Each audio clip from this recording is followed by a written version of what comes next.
Hélène, justement, restons dans le Languedoc-Roussillon. Tu nous emmènes où, Hélène? Alors, la faune là, sauvage ici? Oui, et effectivement, il y en a beaucoup. Il y a beaucoup d'oiseaux, de mammifères, de reptiles.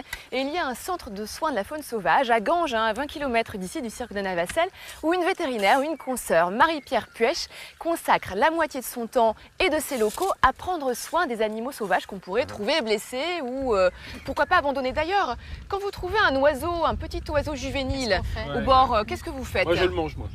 Ok, alors... Moi, j'essaye de le soigner. Ça m'est déjà arrivé. J'essaye de le soigner, mais... moi, je ne saurais pas quoi faire. Eh bien, Bah, justement, tu vas dans chez ces un cas-là, véto, eh bien non, il faut le laisser là où il est. On pense souvent qu'il est abandonné, qu'il a perdu ses parents. Ouais. Il est peut-être juste tombé du nid, mais ses parents sont conscients qu'il est ici et viennent le nourrir. il faut pas le toucher. Donc il ne faut pas le toucher. Bon allez, on va apprendre d'autres choses en allant justement dans la clinique vétérinaire de Marie-Pierre. Vu de l'extérieur, le lieu ressemble à une clinique vétérinaire comme il en existe des milliers d'autres en France. Sauf qu'ici, à l'intérieur, ce ne sont pas les chiens et les chats qui se font le plus remarquer, mais une faune un peu plus sauvage qui attend elle aussi son tour pour se faire soigner. Et pour ces oiseaux, un seul docteur, Marie-Pierre Puech, vétérinaire depuis bientôt 30 ans et incollable sur la santé des rapaces. Il est 9 h du matin et à peine arrivé, Marie-Pierre a déjà une urgence à gérer. Qu'est-ce qui arrive? C'est les frais qui vous qui avez trouvé c'est toi qui allais chercher les frais les frais qui de sauve, voilà, qui étaient trouvés blessés? Oui. Dans cette cage, une jeune chouette effraie tombée du nid un peu trop tôt. Un cas fréquent en période de reproduction.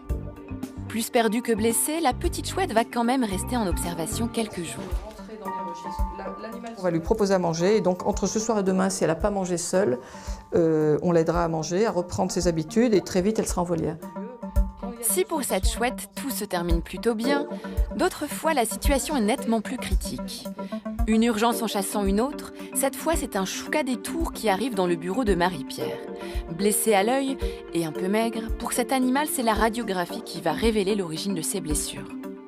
Là on a un plomb, on a l'évidence qu'il y a eu quand même...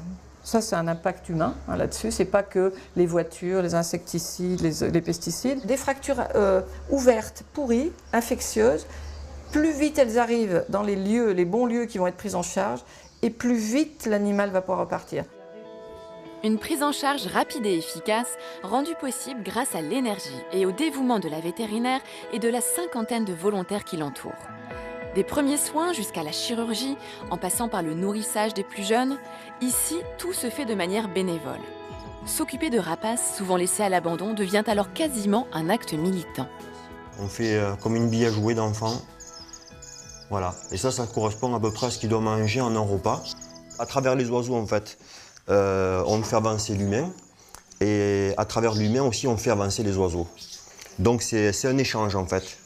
C'est du bénévolat, on donne de notre temps et tout ça, mais en fait, si on ne le récupère pas directement, parce qu'en fait, il ne dit pas merci quand il s'envole, quoi, on le récupère quand même, en fait, parce que ça nous fait avancer nous-mêmes. Ces rapaces peuvent parfois rester jusqu'à 8 mois dans le centre, le temps de se reconstruire. Et la dernière étape de leur guérison se déroule dans ces grandes volières. 30 mètres de long qui vont permettre à ces faucons cresserelles de se remuscler avant le retour à la vie sauvage. Mais pour cela, il faut déjà réussir à les attraper. On va y arriver, on va y arriver. Ok. Entre les buses variables, les faucons et autres chouettes hulottes, ce jour-là, pas moins d'une quinzaine de spécimens sont fin prêts à voler de leurs propres ailes. Ne reste plus à Marie-Pierre qu'à les baguer afin de les répertorier. Ça nous permet de savoir si, par exemple, dans 2 ans, elle est trouvée blessée ou morte avec cette bague à Moscou. C'est de là qu'on a appris toute l'expansion, toute la latitude de certains oiseaux qui, eux, ne connaissent pas de frontières. Convaincue que son combat pour sauver ses rapaces ne vaut la peine qu'en impliquant aussi les hommes, Marie-Pierre ne relâche jamais ses patients au hasard dans la nature, bien au contraire. Aujourd'hui, c'est Frédéric et Stéphanie qui sont aux premières loges pour assister à ce moment toujours un peu particulier. Libérer des rapaces aux abords de leur bergerie, c'est aussi une aubaine pour ce couple de jeunes agriculteurs. Concrètement, ça va nous servir à ce que les souris, concrètement, on ne mettra pas de tapette, on ne mettra pas de pesticides. On verra le taux d'envahissement, on va dire, des souris, etc. Mais bon, s'ils peuvent participer, les choix-culottes et les faucons cresserelles, ben, ce sera parfait. Comme ça, on pourra vivre autrement. Et puis nous, on a envie de les voir voler, on a envie d'être en osmose avec notre milieu naturel. Et pour les garder le plus longtemps possible aux alentours, les deux agriculteurs ont même déjà installé un nichoir sur le toit de leur exploitation. S'il trouve le gîte et le couvert, il va être là. Si c'est un endroit où on est toujours terrorisé, où il n'y a rien à manger, il ne sera pas là. Voilà. Un peu comme nous, quoi. Et ouais, c'est comme nous, il n'y a pas photo.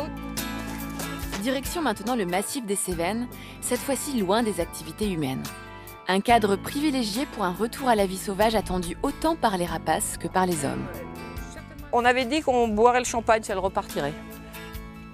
Si tous n'ont pas l'air très pressés de prendre leur envol, c'est peut-être aussi que certains rapaces vont devoir réapprendre très vite à chasser par eux-mêmes, un moment toujours un peu inquiétant pour Marie-Pierre. Oui, c'est inquiétant, mais il faut leur faire confiance parce que vous ne savez pas d'où ils sortent. Il y en a certains, les fractures ouvertes, normalement, ils sont faits pour être morts et ils ont une énergie. Créé en 2008, cet hôpital de la faune sauvage a accueilli dans ses débuts quelques 80 animaux. 4 ans plus tard, Marie-Pierre et son équipe en reçoivent près de 500 par an, soit 6 fois plus. Et avec tous leurs efforts, chaque année, un peu plus de la moitié de ces oiseaux parvient à être réinsérés dans la nature, comme une seconde chance dans la vie.